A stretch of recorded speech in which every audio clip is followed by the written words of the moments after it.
Muy bien, hermanos, pues vamos a continuar nuestro tema del día martes acerca de la inmanencia de Dios y cómo ésta se ha entendido. Vamos a hacer una recapitulación de lo que vimos el día martes, pero también vamos a aportar algunas cosas nuevas para amplificar más nuestro trato del tema. Y recuerden que yo les había encargado que si podían encontrar lo que era el credo niceno o el credo constantinopolitano. Bueno, me imagino que sí lo vieron ustedes y lo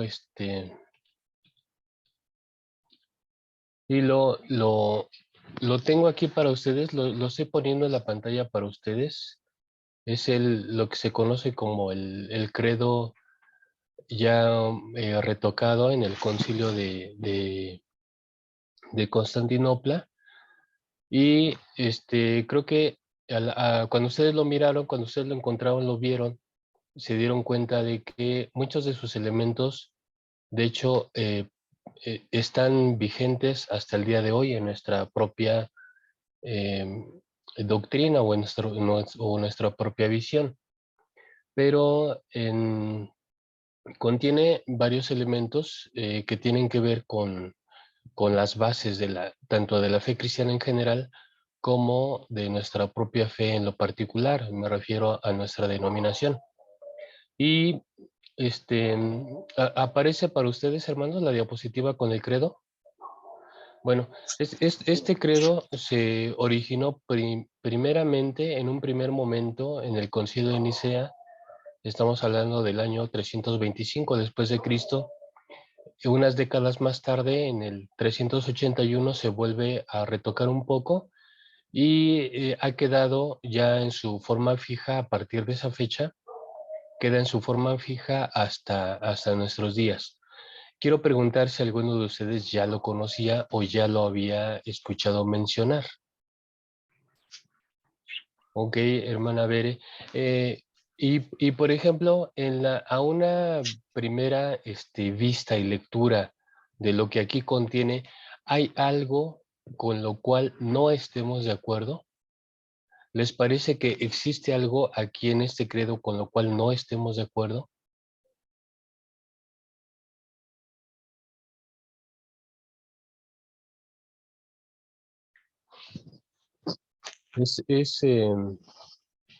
A ver, hermano Pedrito, quería tomar la palabra. Hermano, sí, pues yo veía que de pronto esto mientras yo estuve de pronto guiado por las diferentes enseñanzas de mis padres, ellos me enseñaban este credo, aunque a mí me costó un poco memorizarlo, pero de todas maneras viene desde mucho tiempo atrás, como lo comentaba el hermano, esta declaración de fe. eh, eh, para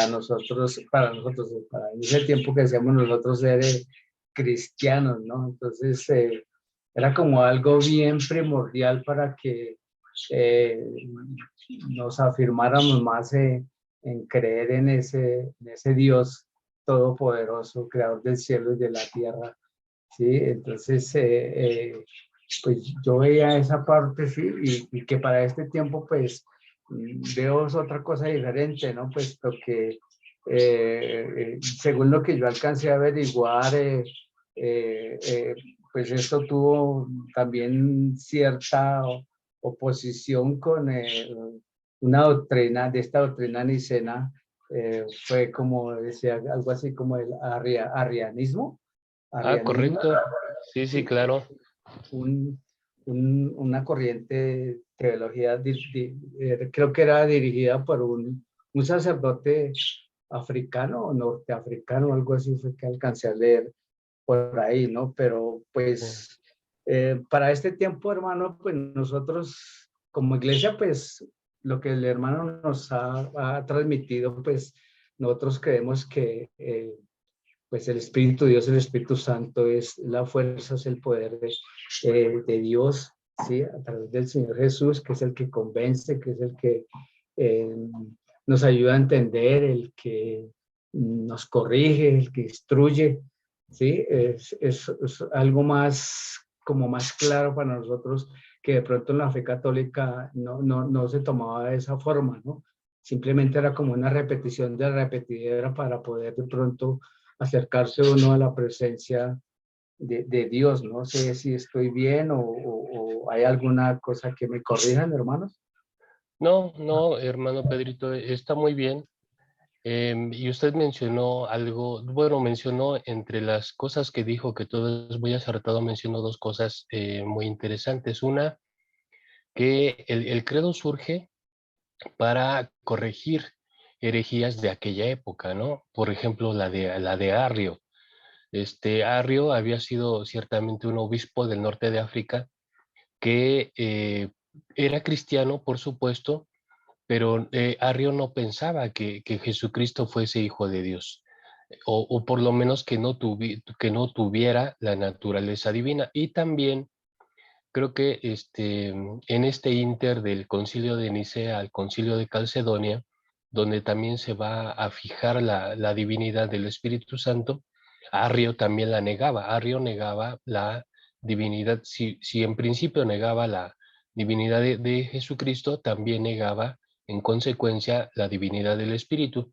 Pero el credo en sí mismo es muy interesante porque nos deja ver un poco o es una señal de cómo a través del tiempo se ha originado la cuestión de la doctrina. Porque que en este caso es una confesión, como usted bien lo dice, hermano Pedro, es una confesión de fe, pero que está condicionada por las circunstancias de la época, de su momento, cuando había no solo una manera de conceptuar a la esencia divina, y en este caso sus manifestaciones en el mundo, lo que ya hemos estado hablando, que la inmanencia, había diferentes posturas. Entonces, cuando hay diferentes posturas y no hay un consenso, se tiene que establecer una manera de fijar una postura, una sola confesión que es la que rija o la que gobierne, en este caso, en la experiencia de la Iglesia. Creo que algo muy parecido sucede con nuestros concilios hoy día. Nuestros concilios hoy día también, si en el ambiente se están moviendo diferentes posturas o diferentes estilos sobre diferentes temas, entonces lo que hace el concilio es tomar esa situación y pronunciarse al respecto, tomar una postura con respecto a eso, ¿no? Y de hecho nuestros estatutos y nuestras líneas doctrinales como iglesia, pues tienen posturas hacia diferentes cosas, por ejemplo, lo que es el aborto, lo que es el matrimonio homosexual, lo que es la eutanasia, pero estos pronunciamientos de la iglesia surgen porque existen situaciones en la sociedad que se están moviendo y que llaman nuestra atención y que por lo tanto respondemos con algún pronunciamiento desde la fe hacia esas circunstancias. Entonces, los credos son eso, son pronunciaciones, son pronunciamientos que surgen para responder a situaciones que están ahí presentes. Ahora, es cierto, hermano Pedro, como usted lo señaló, que respecto al espíritu, ya nuestra posición como iglesia lo tiene más ampliado y creo que en la mayoría de las denominaciones cada uno de estos puntos se amplifica más, pero ya en su momento cuando ustedes hagan una comparativa de los puntos doctrinales de nuestra iglesia, por ejemplo, lo correspondiente a Dios, al Hijo y al Espíritu Santo, que son apartados de nuestro primer bloque de doctrina, van a encontrar que lo que dice este credo, en esencia, no contradice a nuestra doctrina y viceversa. Nuestra doctrina, lo que ya después amplifica y tiene mayor argumentación, en esencia no contradice a lo que dice este credo. Y eso es importante de considerar porque nos lleva a un asunto de que en nuestra doctrina, tal y como nosotros la tenemos ahora en los 28 puntos de fe, no es que nosotros la hayamos inventado o que los concilios de nuestra iglesia en particular lo hayan hecho, sino que se deben a herencias precisamente, herencias doctrinales, que lo que nosotros hacemos es reafinarlas, reenfocarlas y volver a explicarlas para que formen parte de nuestra doctrina, pero en realidad han sido creencias muy antiguas. Por ejemplo, estamos hablando del siglo tercero de nuestra era, y algo así como 17 o 18 siglos después, nosotros hemos retomado y explicado, pero desde nuestro enfoque muy particular como Iglesia de Dios del Séptimo Día. Pero las creencias están allí, y las creencias tienen toda esa trayectoria histórica de formación que, bueno, ahora nos permiten hacer una revisión de eso, ¿no? Muy bien, vamos a pasar a continuar con nuestro tema de hoy, y vamos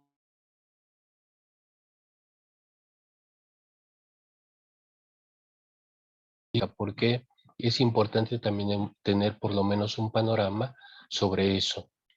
Muy bien, vamos a ubicarnos entonces en esta parte, aquí en el inicio.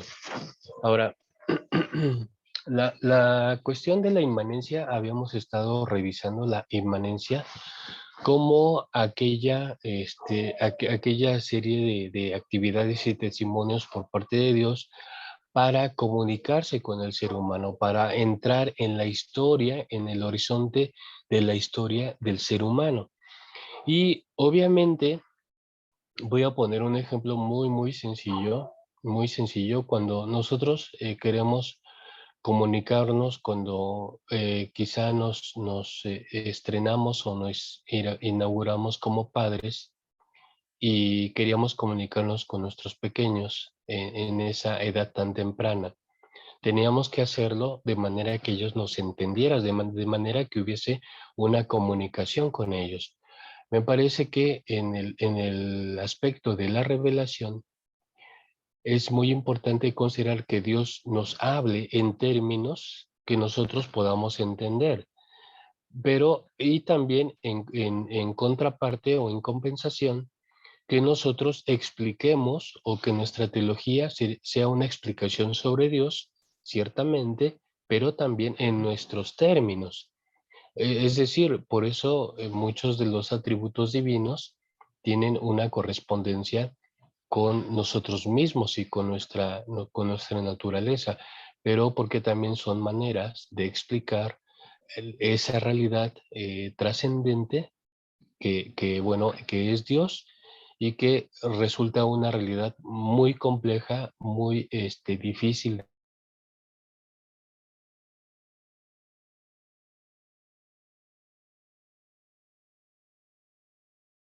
¿no? Y desde ahí partimos para hacer nuestra teología. Entonces, esto está lleno de muchas cosas, muchas cosas. Por eso quise incluir algunas imágenes para ustedes con respecto a la inmanencia. La inmanencia, aunque nosotros tradicionalmente no tenemos imágenes, procuramos no tener imágenes. La verdad es que en el proceso de comunicación de Dios con respecto a su revelación, siempre han existido imágenes. Me refiero a simbolismos, me refiero a símiles en donde existen comparaciones para entender y explicar la relación con Dios. Por ejemplo, el Salmo 18. El Salmo 18 hace varias metáforas acerca de Dios. Dios como un castillo, Dios como una torre, Dios como una roca. Pero esas metáforas que se emplean para explicar la relación con Dios tienen un significado. Tienen el significado de protección, de resguardo, de cercanía.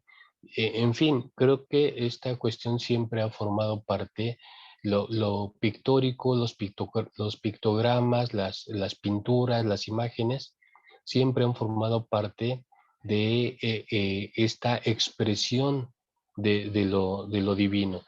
Y por eso quise incluir para ustedes unas imágenes en ese sentido. Quise incluir algunas imágenes relacionadas con la inmanencia, porque en el ámbito de los pictogramas religiosos, pues ese es amplísimo, ¿no?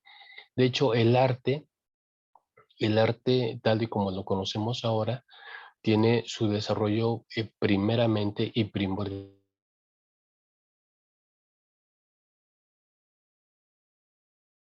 muy importante de imágenes religiosas, porque también era una forma de acompañar la comprensión que se tiene sobre la divinidad. En ese sentido, entonces voy a presentar para ustedes unas imágenes que tienen que ver con la inmanencia de Dios. Muy bien, vamos a pasar a ello entonces. Dice, imágenes religiosas que ilustran la idea del Dios inmanente, la idea del Dios inmanente. Y vamos a ver los elementos típicos que, a través de los cuales se ha representado esta idea de la inmanencia. Tenemos aquí tres figuras principales. Hay muchas, pero quise elegir estas por los elementos que contienen y que están relacionados con las ideas básicas doctrinales de la fe cristiana.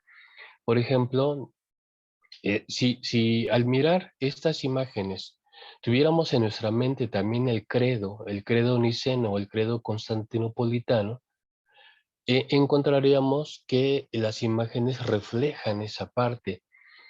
Si vemos el pictograma de la izquierda, vemos que están las tres, digamos, las tres personas, los tres modos de ser de la divinidad, algo que hemos estado comentando desde la sesión anterior. Ha sido muy típico, y esto creo que persiste hasta nuestros días, eh, representar al Espíritu Santo por medio del simbolismo de la paloma. Quizá porque el mismo texto bíblico nos permite hacer eso, ¿no? Presentar o concebir la presencia del Espíritu a través de esto, de esta figura, pero no es, bíblicamente no es la única forma de concebir al Espíritu. A veces en el texto también nos presenta al Espíritu como un viento fuerte o como una especie de brisa que llega y se hace presente en la congregación, en la comunidad. Entonces, pero lo más típico a lo largo de la historia, lo más típico es que se le represente de esta forma. Y ustedes pueden ver los elementos simbólicos que hay en el pictograma. Por ejemplo, hay dos figuras humanizadas, obviamente, porque hablamos de que concebimos a la humanidad desde nuestro contexto de comprensión humano. Entonces hay dos figuras ahí humanizadas, una figura más anciana, o en términos cronológicos más anciana que la otra. Entendemos de una manera lógica que entonces debe tratarse de Dios Padre, pero pueden ver que en el pictograma tiene un triángulo en su cabeza, mientras que la otra figura humanizada tiene un círculo con una cruz y en su mano se refuerza porque también tiene una cruz, porta una cruz. Bueno, esos simbolismos, ¿qué significan? El triángulo en la parte de la figura humanizada del anciano representa la base de la Trinidad, porque el triángulo es la base de la manifestación de las tres personas. Así es que se identifica o es identificado desde esas imágenes religiosas como Dios Padre. Lo funcional también se ve aquí. Veíamos algunos elementos la sesión pasada de que hablar de una este, Trinidad ontológica es muy complejo y por eso algunos han pasado a una Trinidad económica, es decir, a lo funcional. Entonces vemos que también los elementos funcionales aparecen en esta parte, es decir, ¿Por qué la figura más joven, la figura humanizada más joven, porta la cruz? Bueno, porque simbólicamente la obra de Jesucristo es justamente la crucifixión, la muerte y la resurrección por nuestros pecados. Y en el pictograma de en medio viene, muestra un poco más la cuestión de la realeza. Aquí pudiera entrar ya el concepto que bíblicamente se conoce como el reino de Dios, donde esas dos figuras, esas dos imágenes también humanizadas, proyectan realeza, ¿no? Vuelve a aparecer en la parte central el espíritu. ¿Por qué en la parte central siempre está el espíritu? Porque esta es una cuestión conceptualmente de mediación.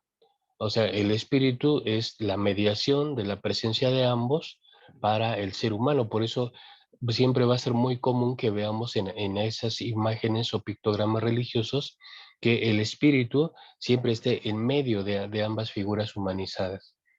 Y bueno, en la figura de la derecha, que parece bastante extraña por los tres rostros que presenta esa sola figura, pero los tres rostros simbólicamente también son la manera de conceptualizar los tres modos de ser de la divinidad en su inmanencia. Recuerden que todo esto es la inmanencia.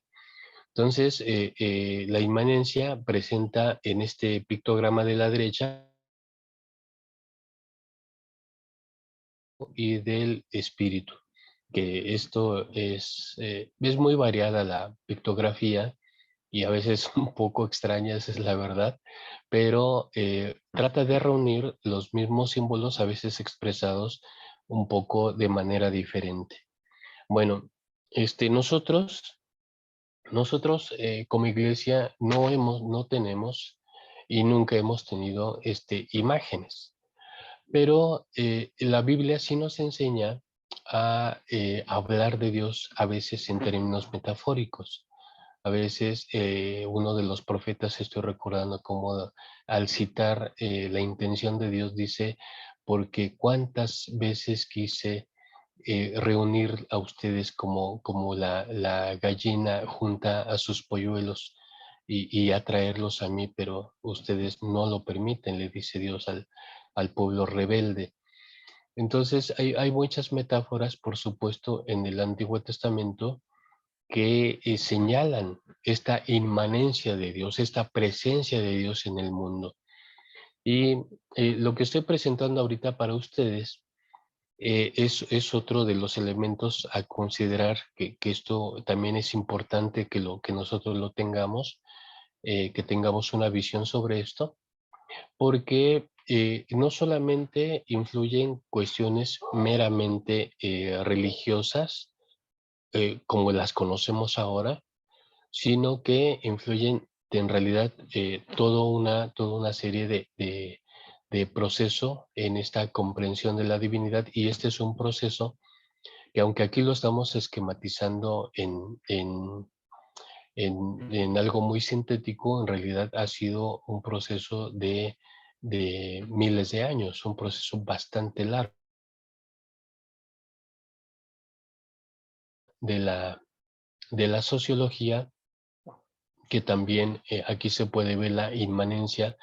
¿Cómo ha estado, cómo se ha presentado la inmanencia de lo divino en la esfera humana? Antes aquí no estamos considerando la revelación directa de Dios. Esa la estamos dejando de momento aparte, para que ustedes lo tengan en su mente. Entonces, lo que estamos presentando aquí es cómo a lo largo de todo el tiempo, a lo largo de la historia, a lo largo de los siglos, el ser humano ha tratado de explicar esa realidad trascendente, esa realidad eh, que va más allá de la esfera material.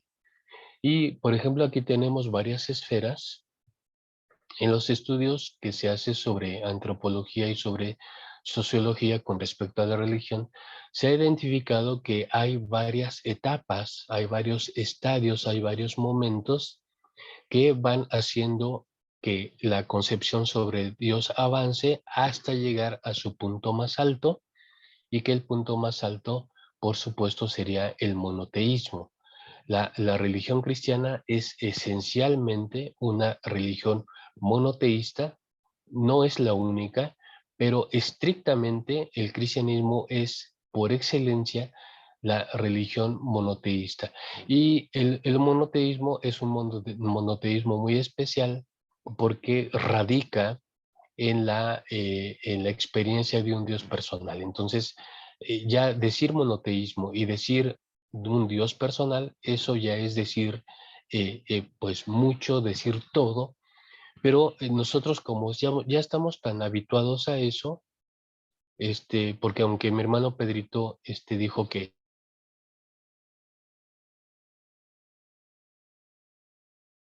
venían quizá de otra religión, por decirlo de alguna manera, en comunes en México, es muy común que la mayoría de los cristianos provengamos del catolicismo, como es el caso de mis abuelos. Mis abuelos provenían del catolicismo y después hubo una conversión para formar parte de la iglesia, pero tenemos un antecedente religioso que viene en esa línea.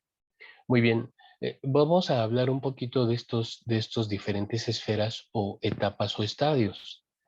Los estudiosos han identificado que el primer momento de esta experiencia de lo trascendente se presenta a través del animismo. ¿Qué es el animismo? El animismo sencillamente es la creencia de que en todo lo que nos rodea existe un alma, existe algo no palpable, por supuesto, algo que está integrado, algo superior que está integrado o manifestado en todo lo que conocemos. Por eso, en las culturas muy antiguas, como es el caso de América, en las culturas muy, muy antiguas pervivía una especie de animismo, es decir, cuando aquellas personas originarias de América, antes de que América fuese colonizada, cuando iban de cacería, tenían rituales para poder matar a aquel venado, matar a aquella presa, y al momento de matarla, o una vez que ya esta había sido había sido cazada, había sido muerta, tenían sus propios rituales también para agradecer a lo sobrenatural que ellos iban a poder sobrevivir a través de la muerte de ese otro ser. Entonces, el animismo refleja estas ideas bastante primitivas de que en todo lo que nos rodea existe algo, existe un alma, existe un ánima. Ánima es una palabra latina que significa alma. Entonces es la creencia en que todo lo que nos rodea, todos, especialmente los seres vivos, tienen una parte de esa alma que lo gobierna todo. Aquí tenemos un poco lo que es el panteísmo. ¿Han escuchado ustedes esa palabra de panteísmo, hermanos? Es que el panteísmo lo que cree es que la esencia divina está repartida en todo lo existente. De una u otra manera, la esencia divina está repartida y por lo tanto todo representa, todo contiene, todo significa Dios. Eso es el panteísmo y se acerca mucho a esta primera etapa primitiva de las creencias del hombre con respecto a la realidad divina. Después de eso, avanzamos a un siguiente punto, que es el polidemonismo. El polidemonismo, aunque la palabra por sí misma nos puede indicar que es algo malo, porque podemos ahí como que descubrir que se trata de demonios, en realidad el polidemonismo es la creencia en la presencia de espíritus o buenos o malos. Esos espíritus buenos o malos pueden estar a favor o en contra del ser humano, y ya va a depender del ser humano a través de ciertos rituales atraer a las fuerzas buenas, a las fuerzas positivas, y repeler a las fuerzas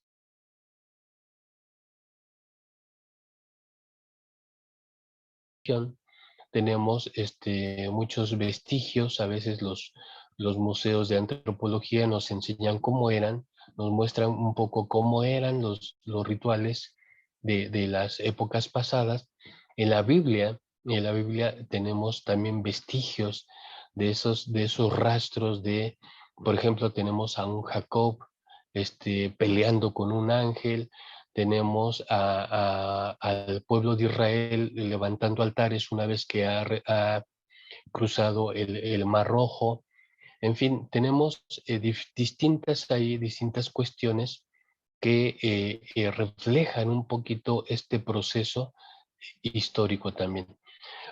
Una esfera más adelante o etapa o estadio más adelante, porque todo esto va siendo progresivo a través del tiempo, tenemos lo que es el politeísmo, muy común en los tiempos bíblicos. Egipto, los griegos, los romanos, eran pueblos esencialmente politeístas. El politeísmo es la creencia en que existen muchos dioses y cada uno de esos dioses usualmente está asociado con un fenómeno de la naturaleza. Así, el sol, la luna, el firmamento, las tempestades, el agua misma, si es mar o si son ríos, etcétera. Todo tiene una vinculación con lo divino. Y aquí surgen los denominados, lo que en sociología se denomina panteones, que panteones no es otra cosa sino la jerarquización de los diferentes dioses que existen en el mundo y que están asociados principalmente con cuestiones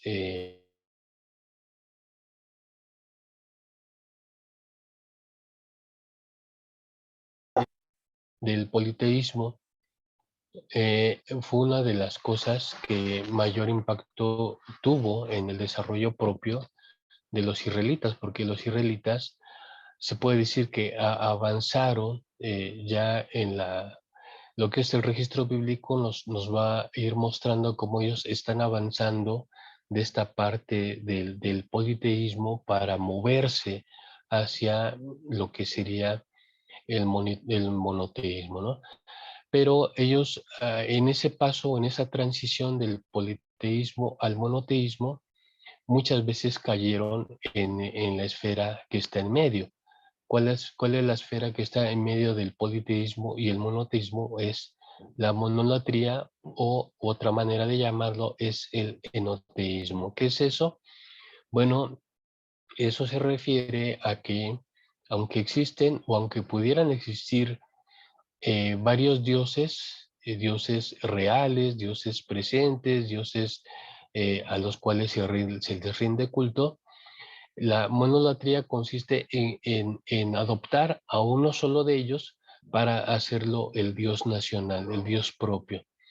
Entonces, algunos han señalado que la experiencia religiosa de Israel se estuvo moviendo entre mayormente en esos tres últimos círculos, pero en la época del profetismo, en los dos últimos círculos, entre una actitud enoteísta y una actitud monoteísta. Bueno, pero volvemos a decir que el monoteísmo sería el punto de desarrollo más alto, y llama la atención cómo que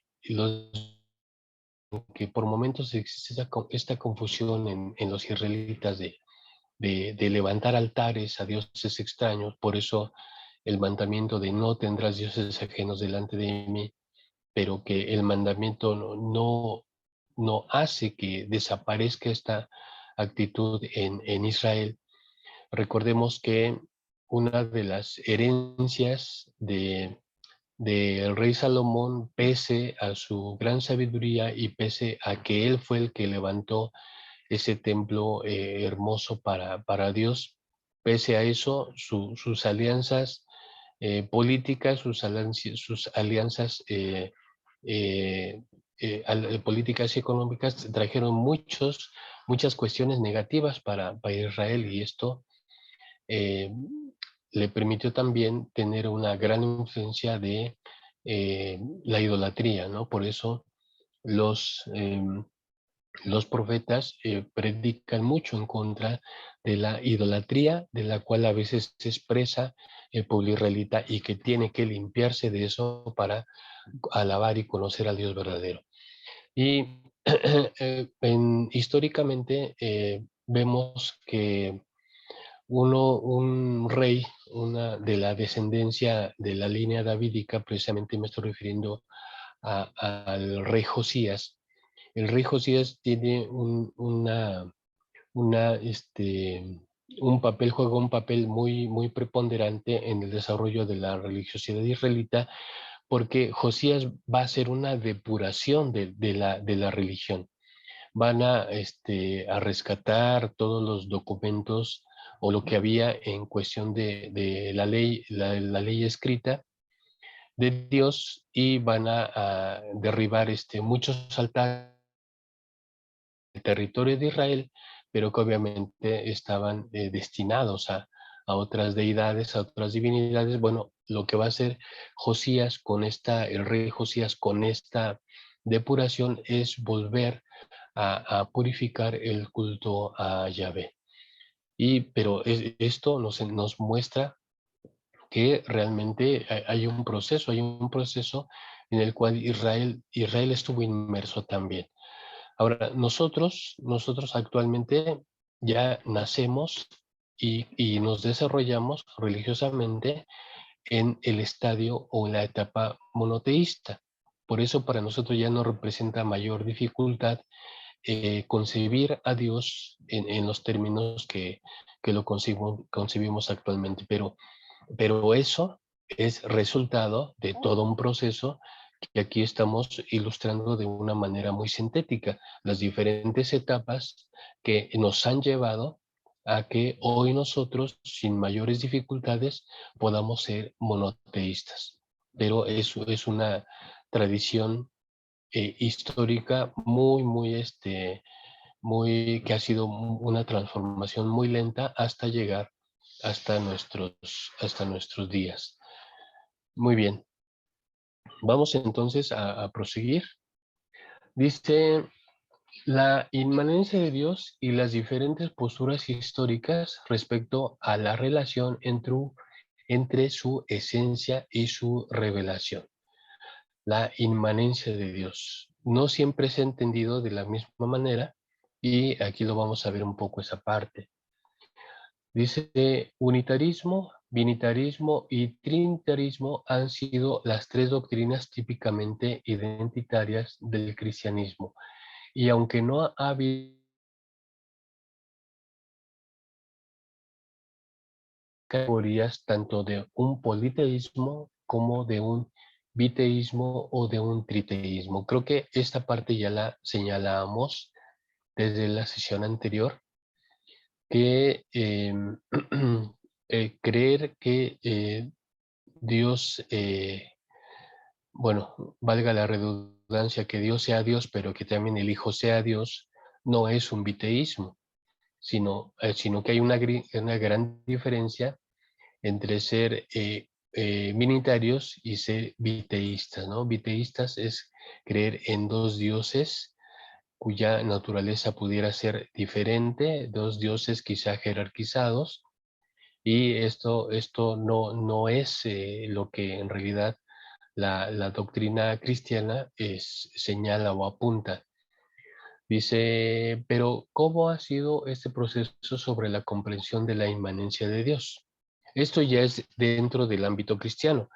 Lo anterior, esto fue dentro del ámbito más amplio en el desarrollo de la sociedad humana, pero esto que vamos a ver ahorita ya es dentro del propio ámbito cristiano, ya es dentro del cristianismo, cómo han venido, cómo se han dado estas variantes. Dice, inciso A, el primer dilema que surgió en cuanto a la consideración de las personas de la divinidad fue la herencia judía, que recalcaba la unicidad de Dios, es decir, su naturaleza única e indivisible. Que esto en términos de atributos, ¿cómo se llama, hermanos? Esto mismo en términos de atributos, ¿cómo se llama? La naturaleza única e indivisible. ¿Cómo se llama ese atributo?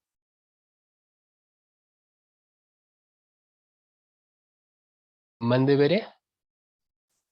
No, no está hablando ahí de la unicidad de Dios. Sí, ajá, pero ya el nombre como tal en el atributo es la simplicidad. La simplicidad es aquella virtud por la cual la esencia divina no experimenta fragmentación, no experimenta cambio y tampoco división. Entonces hablamos de la simplicidad. Dice, y de allí que existan en los primeros siglos distintas posturas al hablar sobre la divinidad. Por ejemplo, que inicialmente esto es un primer momento que pasó muy rápido, pero es necesario considerarlo y tenerlo en cuenta. Dice que inicialmente se pasaron por alto las distinciones entre las personas de la divinidad. O sea, un primer momento en donde quizá el punto de interés no estaba en reflexionar acerca de la esencia divina, porque tal y como nos muestra el Nuevo Testamento, la preocupación, la preocupación de la iglesia era la evangelización del mundo. Era llevar el evangelio a todos los rincones de la tierra. Entonces, en esta ocupación y preocupación, pues no había realmente de fondo una reflexión acerca de la naturaleza o la esencia divina. Entonces, por eso este primer punto nos dice que no hubo mucha atención sobre eso. Esta atención y preocupación y ocupación vino a manifestarse a partir del siglo segundo. Dice punto 2, dice punto 2, que se considerara entre las personas, considerara que entre las personas de la divinidad no existiera la misma y única esencia. Hubo un momento en el que un pensador, Orígenes, que vivió entre esos años que están ahí señalados, él opinaba que aunque reconocía la presencia del Padre, del Hijo y del Espíritu Santo, Orígenes fue quien empezó a meter un poquito la idea de que de que el Hijo y el Padre no portaban la misma esencia o la misma naturaleza, que eran diferentes, que había una diferencia constitutiva en cada uno. Esto sirvió para que más adelante viniera lo que ya mi hermano Pedrito mencionaba con respecto a Arrio. Pero aquí estamos casi como que en los comienzos de esa doctrina arriana. Dice, entonces Orígenes pensaba que no tenían, padre e hijo no tenían, por supuesto, la misma esencia, eran esencias diferentes. Punto 3. Dice que se marcaran jerarquías esenciales y funcionales entre ellas, que fue la postura también de Tertuliano, otro de los grandes pensadores del siglo segundo, porque se entiende por lógica que si no comparten la misma esencia, padre e hijo, entonces se entiende de manera lógica que quien va a tener la jerarquía o la preponderancia, pues va a ser el padre, porque él tiene una esencia cualitativamente superior. Entonces, el hijo va a, sin tener una esencia similar a la del padre o igual a la del padre, eso lo va a colocar automáticamente en una jerarquía menor. Entonces, eso era lo que opinaba Tertuliano. Punto 4. Dice que se sacrificara la divinidad del Hijo en aras de mantener la unicidad de Dios, que es lo que proponía Arrio, un teólogo mencionado por mi hermano Pedrito. Arrio pensaba, dice, bueno, decía, bueno, ¿cómo vamos a mantener la simplicidad de Dios, ¿cómo vamos a mantener la unicidad de Dios si estamos haciendo que también el Hijo tenga esa misma naturaleza? Entonces, esto contradice el atributo de la simplicidad, contradice la unicidad de Dios, porque Dios no se puede fragmentar, Dios no se puede dividir.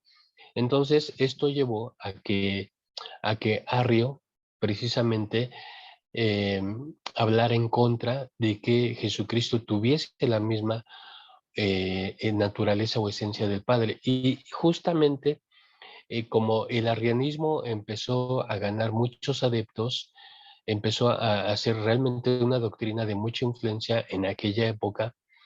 Por esa razón fue lo que hizo que sobreviniera el Concilio de Nicea.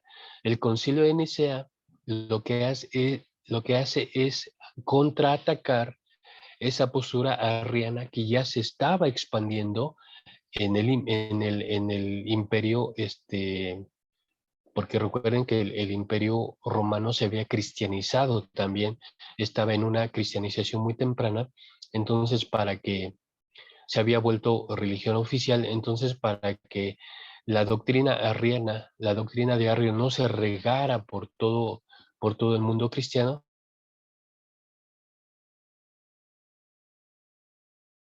De hecho, Arrio fue depuesto era un obispo, fue depuesto de su función de obispo y su doctrina fue tachada como herejía. Muy bien, punto 5. Dice que se despojara a Cristo de su divinidad y se considerara al Espíritu como la investidura temporal con la cual Dios Padre lo cobijara durante sus momentos claves en su ministerio. Esto era lo que decían los monarquianos. Los monarquianos también fue una postura que se movió entre los siglos II y III. Pero resulta interesante esta parte. Fíjense cómo ellos decían, bueno, es que un poquito también defendiendo la unicidad de Dios, decían, bueno, es que Jesucristo era un hombre, pero era un hombre que tenía poderes sobrenaturales, pero esos poderes sobrenaturales no los tenían por su naturaleza, sino los tenían porque el Espíritu lo cobijaba, el Espíritu lo asistía, el Espíritu lo protegía para que él pudiera hacer todos esos portentos. Y ellos utilizaban mucho el pasaje bíblico del bautismo de Jesús, cuando se dice que en el bautismo baja el Espíritu Santo sobre él en forma de paloma y y lo llena de plenitud para poder cumplir su ministerio. Entonces, los monarquianos lo consideraban así. Un hombre especial dotado por la fuerza del Espíritu y por eso pudo realizar todos esos milagros y todos esos portentos, pero no porque su naturaleza fuera divina, sino porque él era asistido del poder divino que era el Espíritu Santo.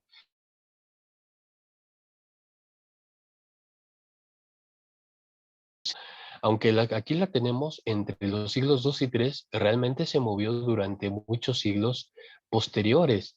E incluso yo no tendría la mayor duda de que hoy día algunas pocas iglesias, ya serían muy pocas, pero que seguiría existiendo esa visión sobre Jesús, que su poder radicaba en la asistencia del Espíritu y no tanto en su naturaleza. Creo que eso es una postura que todavía conservamos algunos rastros de ella en los días actuales. Muy bien. 6.6, que se visualizara al Padre, Hijo y al Espíritu Santo solo como tres modos o manifestaciones de la divinidad. Eso decían los modalistas también en el siglo III. ¿Qué significaba esto? Que realmente no eran personas. Cuando hablamos de una persona, hablamos de una entidad individual con personalidad propia, con atributos propios y que en ese sentido se da a conocer, se manifiesta. Pero entonces los modalistas decían, no es que sean tres personas, En realidad no son tres personas, porque ellos usaban el siguiente razonamiento. Y decían, lo personal cabe en lo humano. Los humanos somos personas, somos personales, somos seres relacionales. Pero Dios no, en Dios no cabe el término persona, así es que nosotros, aquello que vemos como Padre, Hijo y Espíritu Santo, no son personas, sino son tres manifestaciones de la misma esencia. Todo esto contribuyó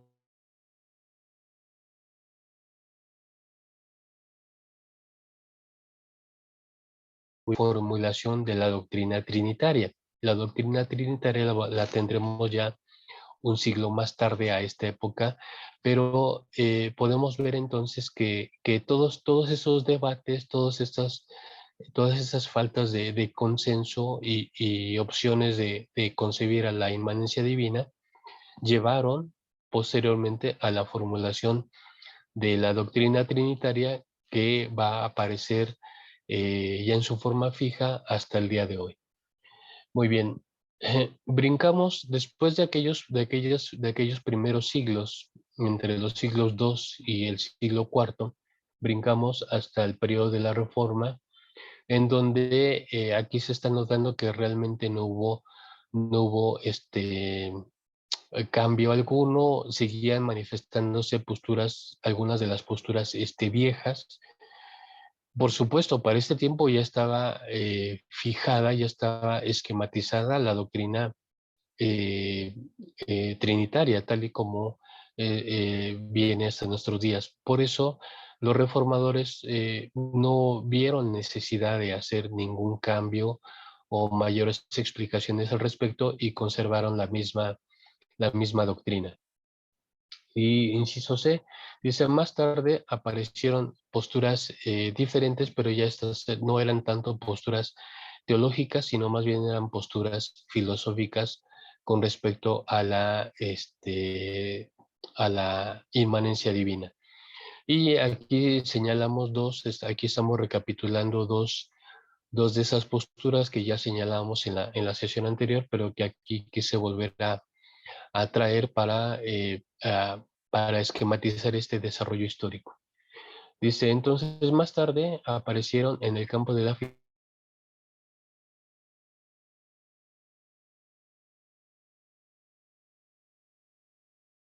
primera de ellos con Hegel, dice que habló del Padre como el elemento primordial de la esencia divina, es decir, Dios en sí mismo.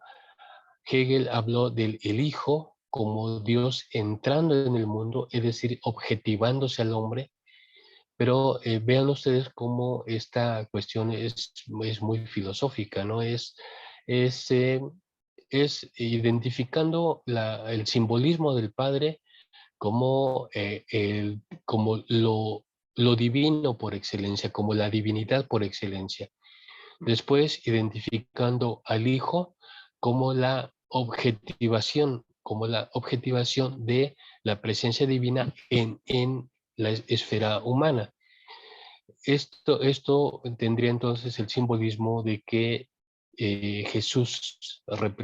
Cristo representa esa aspiración de llegar a ser como Dios, esa aspiración de unificarnos con Dios. Y por eso Jesucristo para Hegel tiene esa función. Y por último, el Espíritu como Dios retornando a sí mismo.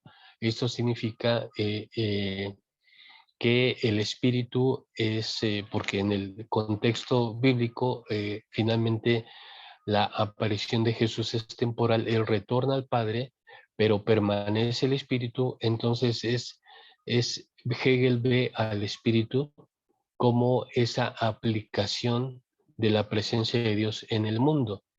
Pero volvemos a señalar que esto es desde un punto de vista filosófico. El otro punto de vista, muy similar, porque pues, el contexto es un contexto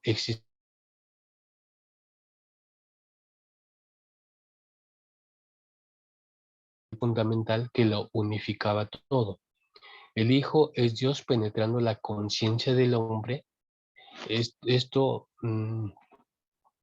es importante porque la ética y la moral, el desarrollo de la ética y de la moral en el ser humano tienen una base religiosa, y la base religiosa es que existe un Dios que lo ve y lo juzga todo. Entonces, en ese sentido es interesante cómo este filósofo dice que el Hijo es Dios penetrando la conciencia del hombre. Esto no es otra cosa sino que es la conciencia de lo bueno y lo malo en el hombre. Eso es Dios, eso es la presencia de Dios, y es lo que nos orienta y nos jala hacia la práctica de lo religioso.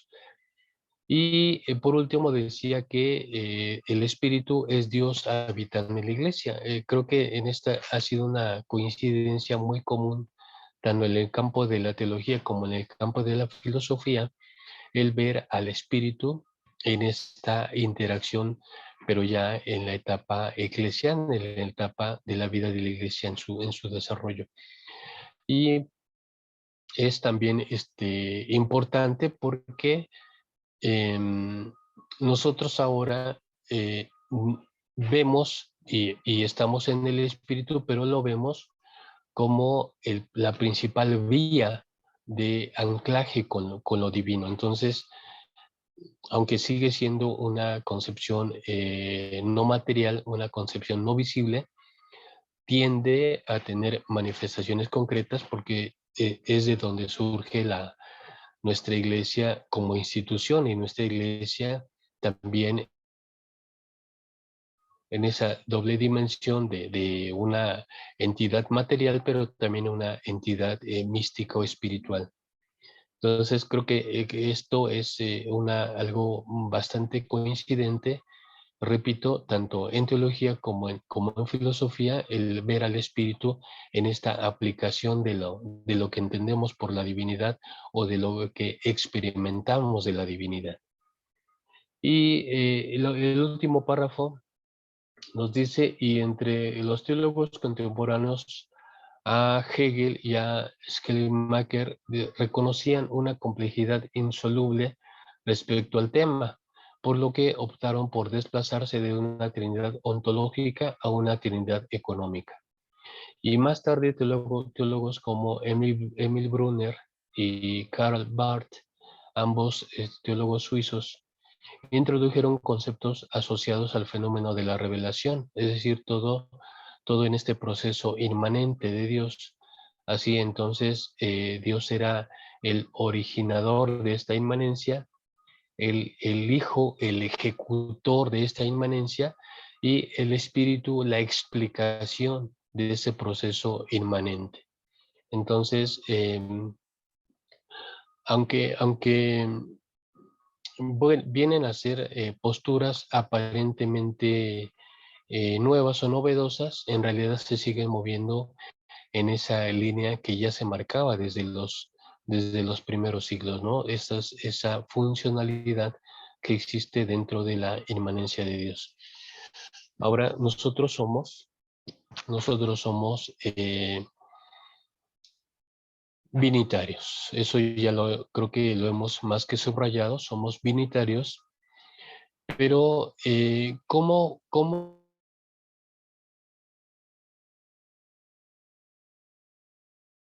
en esta experiencia de en esa experiencia que como iglesia tenemos acerca de la divinidad?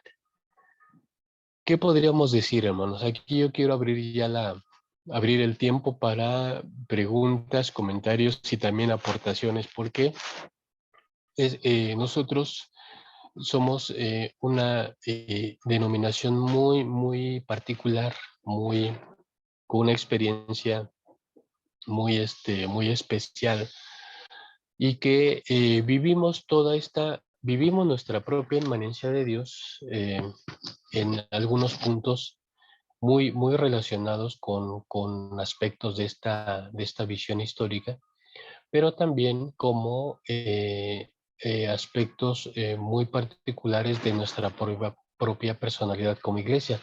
¿Qué podríamos nosotros decir o señalar con respecto a la inmanencia de Dios? ¿Qué es la inmanencia de Dios en nuestra perspectiva doctrinal y experiencial?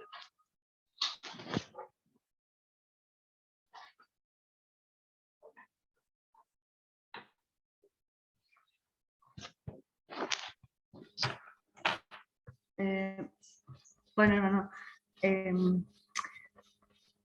creo que hacer todo este recorrido previo que usted ya hizo favor de ampliar de lo que habíamos estado leyendo, por ahí, bueno, yo había estado investigando, me parece muy interesante haber descubierto algunas cosas que por ahí uno, hablando a nivel historia, uno no quizá conocía.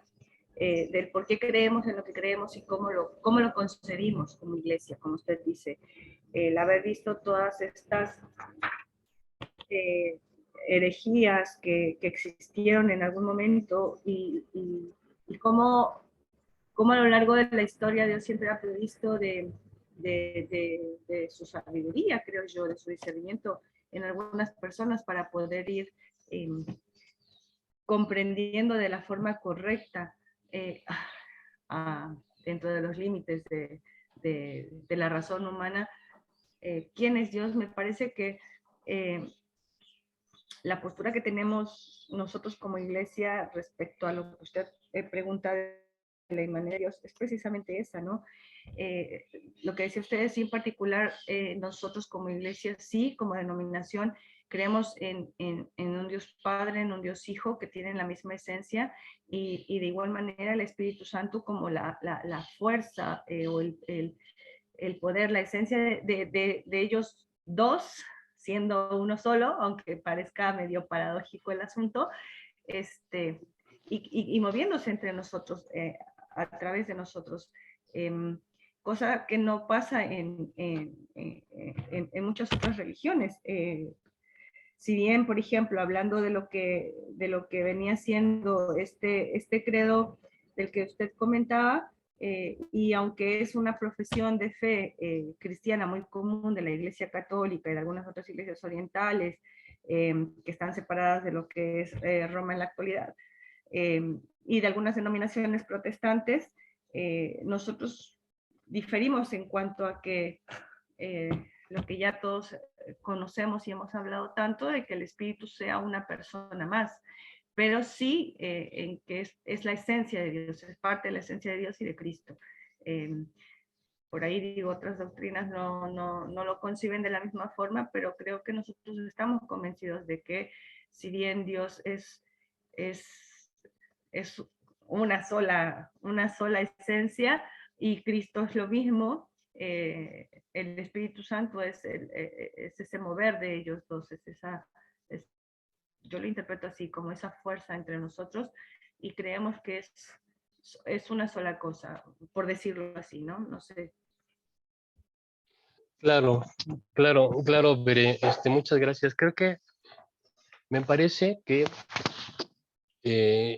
aún siendo, aún haciendo diferencia entre otras creencias, por ejemplo, casi que estamos obligados a contrastarnos siempre con las creencias católicas, contrastarnos porque a veces decimos, bueno, es que nosotros no somos como los católicos, no vemos las cosas como ellos. Y en realidad, la iglesia, digo, perdón, esta doctrina sobre la inmanencia y la explicación de la inmanencia, que posteriormente se la apropió la Iglesia Católica Romana, en realidad fue en sus inicios obra de una sola iglesia, y no, porque la Iglesia Católica Romana, tal y como la conocemos ahora,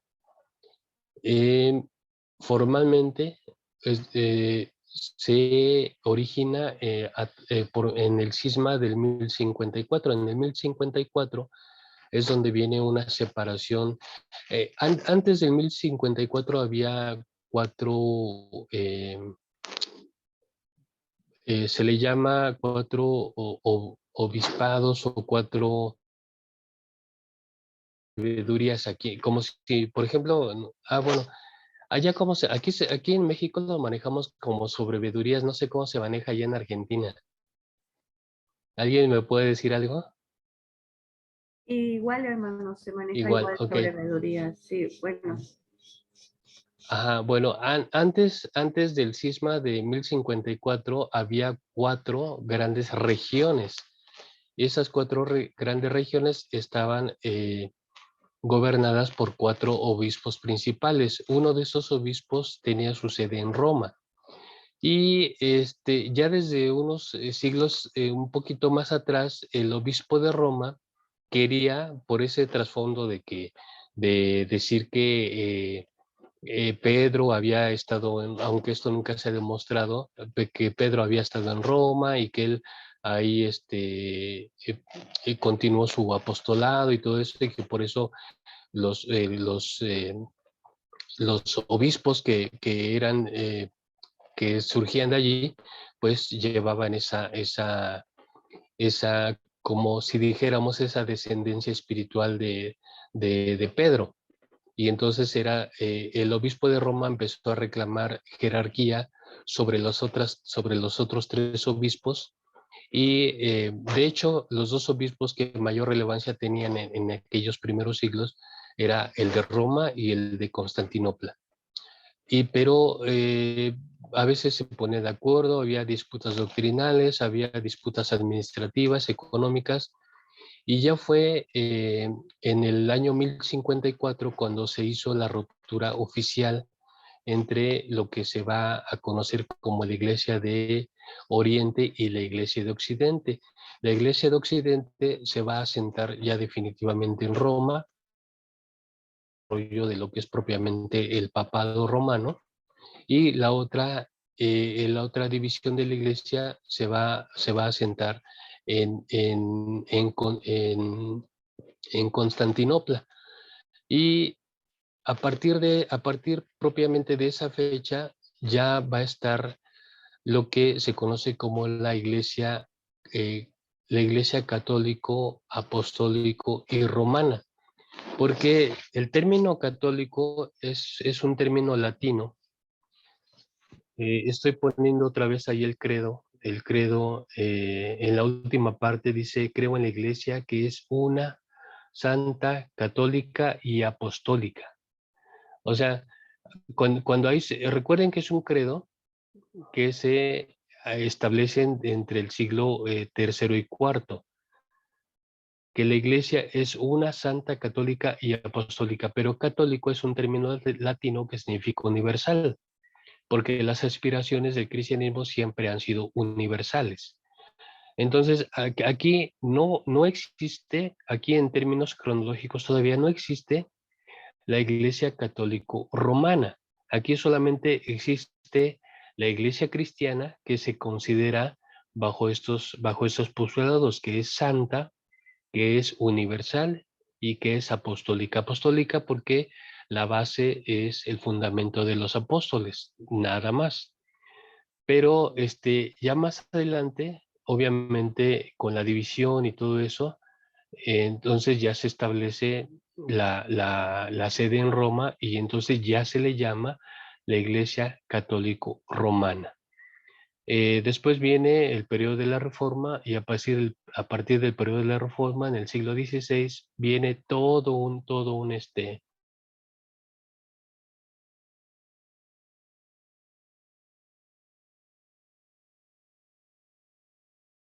y a partir de eso, otros tantos grupos, hasta llegar a los miles de grupos que existen en nuestros días y que todos ellos son cristianos, ¿no? Y ahí estamos ahí estamos nosotros también dentro pues de este caminar histórico del cristianismo a lo largo del tiempo. Ahora, regresando a la pregunta original, porque la forma de creer afecta la forma de actuar. Nosotros siendo binitarios y nosotros teniendo una comprensión que yo creo que es muy, muy buena sobre la presencia del Espíritu, cómo nuestro binitarismo y nuestra concepción del Espíritu afecta nuestra vida de iglesia. Digo, y afecta en sentido positivo. ¿Cómo afecta? ¿Qué ventajas nos da a nosotros nuestro binitarismo y nuestra comprensión sobre el espíritu? ¿Cuáles son las ventajas que nos da con respecto a otros grupos que son mayormente trinitarios o quizá tengan alguna otra postura diferente? ¿Cuál es la ventaja que nosotros tenemos en nuestra experiencia de iglesia? Yo creo, hermano, que la parte de esta doctrina de la inmanencia para nosotros es, digamos, como nuestra identidad, porque esto es una realidad que no tiene cambio, o sea, que siempre va a permanecer y en lo que nosotros como iglesia hemos creído, ¿no? Y de acuerdo con lo que el hermano nos digamos, complementado, eh, radica que es funcionable para la iglesia, ¿no? Con respecto, digamos, a las otras doctrinas donde siempre están preguntando, ¿y usted es trinitario? ¿Y usted es aquello? ¿No? Entonces, como que van encerrados en esa parte las doctrinas donde realmente no ven esa realidad como debe ser, ¿no? Sino que están como supeditados a que son las tres personas, ¿no? Sí. Entonces, nosotros tenemos ya claro, como lo hemos remachado y recontrarremachado acá en esta parte, que las tres personas son sustanciales de la misma sustancia, es lo que el hermano nos ha complementado, ¿no? Pues yo creo que es esa parte donde nosotros estamos como más, pues realmente convencidos de lo que la palabra nos está enseñando. Correcto. Ajá. Pero, no es una diferencia de concepto solamente, sino que es una diferencia también en la práctica, porque finalmente la enseñanza de todo esto tiene que tener una aplicación, tiene que tener un reflejo en la práctica, porque en el concepto nos queda bastante claro y creo que de ahí no tenemos que movernos y tenemos que seguir enfatizando y argumentando nuestra postura doctrinal, pero más allá de eso, más allá del concepto, en la práctica, me parece que en la práctica es donde debe de tener o mayor sentido esta cuestión de ser bueno, de tener la postura que tenemos. Y me parece que nuestro desarrollo sobre el espíritu es un desarrollo todavía mucho más amplio. Como iglesia tenemos un desarrollo más amplio del espíritu y no solamente a nivel de concepto, sino también a nivel de práctica. Les voy a comentar brevemente un testimonio. Cuando un servidor apenas estaba estudiando en el seminario, estoy hablando del año 1987, que fue cuando se aperturó el seminario, y entre los familiares de la iglesia, porque ahí muy cerca, en la misma calle de donde se estableció el seminario, había una congregación nuestra. Así es que pues nos tomaba solamente dar unos cuantos pasos para ir a esa congregación. Pero había una del grupo de jóvenes, había que algunos tenían parientes en otra denominación, que en este caso era la Iglesia Apostólica. Y a veces los jóvenes de la Iglesia Apostólica venían con nosotros a nuestros cultos y ellos les gustaba porque les gustaba la manera que tiene nuestra iglesia de enseñar la doctrina y la manera de reflexionar sobre la Biblia. Entonces les gustaba mucho. Pero en una de esas ocasiones también nos invitaron a su congregación y como ellos habían venido a la nuestra, pues a nosotros nos pareció que era prudente aceptar la invitación y fuimos también a su templo, que quedaba también a unas pocas. Y estando en el templo, nos presentaron como un grupo que éramos de otra iglesia, pero que estábamos ahí. Nos trataron con mucho respeto y sin tratar ni de convencernos de nada, ni mucho menos. Nos dejaron estar en su culto y ahí pudimos ver, porque la iglesia apostólica son iglesias pentecostales. Y una característica de las iglesias pentecostales es la recepción del Espíritu. En todos sus cultos tienen una recepción del Espíritu. Bueno, para no hacerles la historia larga, yo ahí pude darme cuenta de qué era ese fenómeno. Bueno, el culto estaba normal, la alabanza, porque ellos ponen mucho énfasis en la cuestión de la alabanza. Estaba la cuestión de la alabanza y llegó un momento en el que realmente empezaron a hablar en lenguas, porque es otra característica de la iglesia pentecostal. Em, yo pude darme cuenta que empezaron a hablar en lenguas, en otro idioma, en otros idiomas, pero también en algo que no sonaba a ningún idioma, sino eran casi como, no sé, como sonidos que no tenían propiamente sentido. Y bueno, llegó un momento de la alabanza en que empezaron a hablar en lenguas y después de eso, como, ¿qué sensación tiene usted cuando le echan encima un balde con agua muy fría, con agua muy helada? ¿Qué es lo que cuál es su expresión de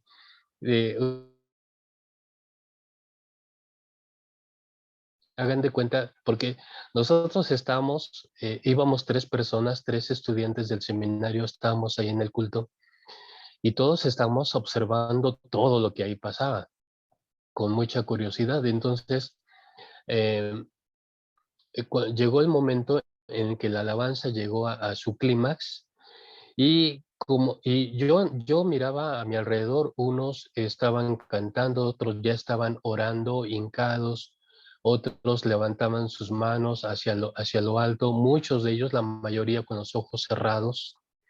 Y llegó un momento en el que de la manera, yo nunca me he explicado eso, de la manera más sincronizada que ustedes puedan imaginar, se escuchó como todos, como si algo hubiese entrado en ellos, como si algo hubiesen experimentado ellos, y todos hicieron una expresión, pero no de miedo, sino una expresión de satisfacción, como si una sorpresa o algo agradable les hubiera invadido su cuerpo, pero fue de la manera más sincronizada que ustedes puedan imaginar.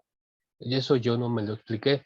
Y una de las jóvenes que habían estado con nosotros en nuestros cultos pasó a la parte de adelante del templo, todo lo que es la parte del atrio, y empezó a brincar, cerrados los ojos y levantadas sus manos, empezó a brincar hacia adelante y hacia atrás, pero muy rápido. Y yo realmente, yo me alarmé porque dije, esta pobre chica va a chocar contra la pared, o de frente o de espaldas, pero va a chocar, porque yo veía cómo ella tomaba impulso con los ojos cerrados y brincando, pero la cosa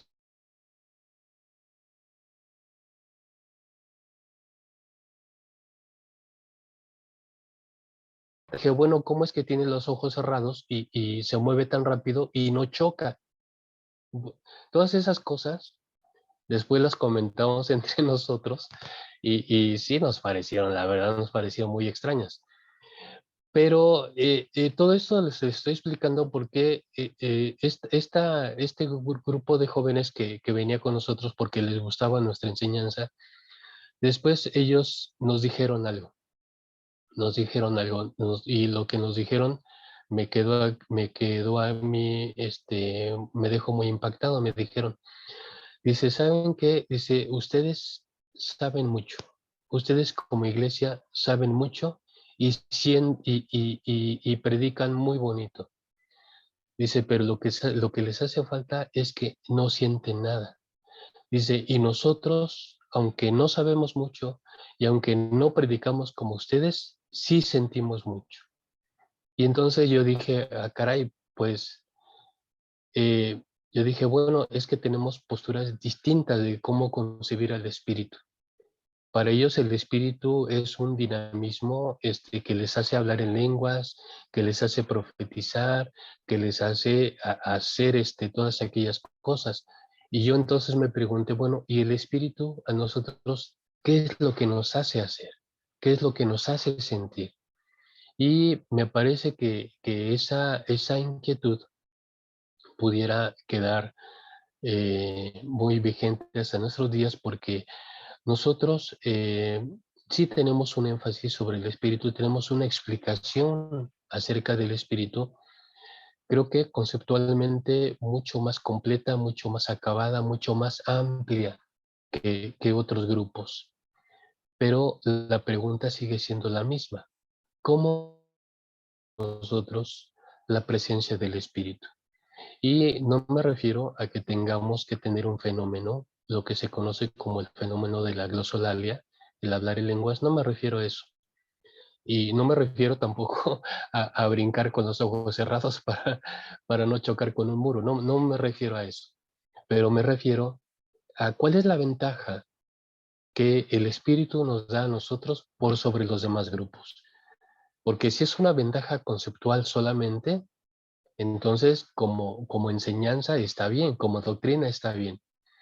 Pero si estamos ciertos de que además de lo conceptual tiene que venir una aplicación real, entonces nosotros lo podríamos empezar a vivir o lo empezaríamos a experimentar como una especie de avivamiento, como una especie de mayor entrega, de mayor devoción, de mayor santidad, de mayor acercamiento a la palabra y también de mayor testimonio, porque creo que una de las cosas que al paso de los siglos no han desaparecido y al contrario se vienen haciendo cada vez más necesarias es el testimonio que nosotros tenemos para dar al mundo del Evangelio y de lo que Jesús enseña. Me parece entonces que eh, aunque tengamos nuestra manera muy particular de creer en el concepto, creo que esto también se tiene que demostrar en la práctica y realmente enseñarle a las personas qué sería un mover del espíritu, mostrarle a las personas qué sería un estar dirigidos por el espíritu, porque a fin de cuentas el espíritu es la presencia de Dios y del Hijo. Como hoy la iglesia está tan pues investida, está tan cobijada, está tan equipada precisamente por este poder del Espíritu, por esos dones, por esas diaconías, por esos ministerios. Y me parece que toda esta concepción de Dios, del Hijo y de la presencia de ellos en el Espíritu, me parece que no es poca cosa. Y me parece que, por el contrario, siendo lo más, siendo lo mejor, entonces a mí me parece que tendría que mostrarse en nuestra práctica cotidiana a nivel individual, pero también a nivel comunitario. Muy bien, hermanos. Pues muchas gracias por su compañía, por su presencia. La semana que viene todavía tenemos eh, transmisión directa y vamos a abordar los nombres de Dios, los nombres de Dios. Un tema muy interesante porque es la experiencia de Dios en el contexto. Seguimos hablando de inmanencia, sí, pero seguimos hablando ahora de la experiencia cotidiana de ese caminar con Dios. Y como en esa experiencia cotidiana surgen los diferentes nombres para vincularse con Dios, para vincularse con lo divino. Y nombres muy interesantes, nombres muy profundos, pero al fin y al cabo experiencias que son las que van a levantar la fe del pueblo. Y por supuesto, siguen alimentando nuestra propia fe hoy en nuestros días. Pues muchas gracias, hermanos. Estamos ya en tiempo de término y por favor quisiera pedir a alguno de ustedes que nos dirigiera en oración para encomendar las actividades de este día en manos de Dios.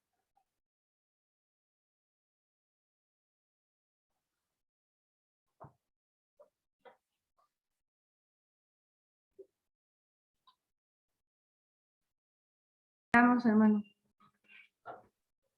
Sí, gracias, hermana. A ver, adelante. Bendito Dios, una vez más, Señor, nos dirigimos a ti con mucha gratitud, primeramente, Padre, por este hermoso día que nos has regalado, en el cual nos permites no solamente disfrutar de la vida, Señor, y de todo cuanto has creado, del afecto de nuestros seres amados y saberlos con bien, sino también, Señor, de este tiempo de estudio.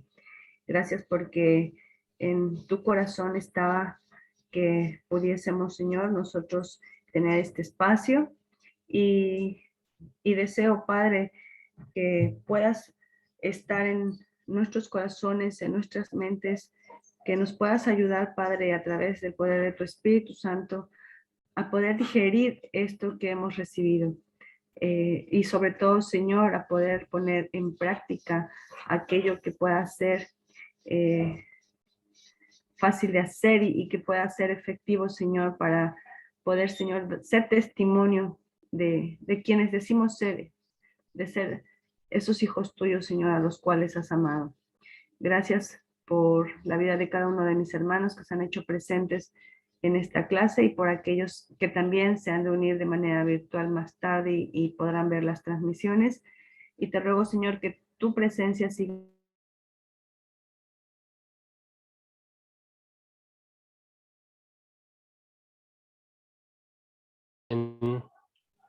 Bueno, que tengan bonito día, hermanos. Cuídense mucho y nos vemos la semana que viene. Bendiciones.